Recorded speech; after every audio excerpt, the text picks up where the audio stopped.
Hi, this is Liam with this Lego puzzle box.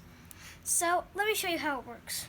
So first, you have to get the hidden key right here. So now you got this. And then you push it right back where it came, just a different way. Then out pops a little drawer. You can put stuff in the drawer.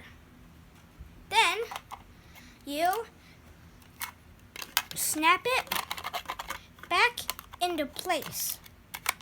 And how you lock it, all you have to do is push it back in like that.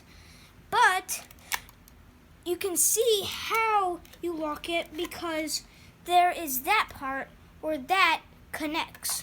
So I'm just going to lock it in. Put this right here. And voila. Can't move it up a bit. Bye.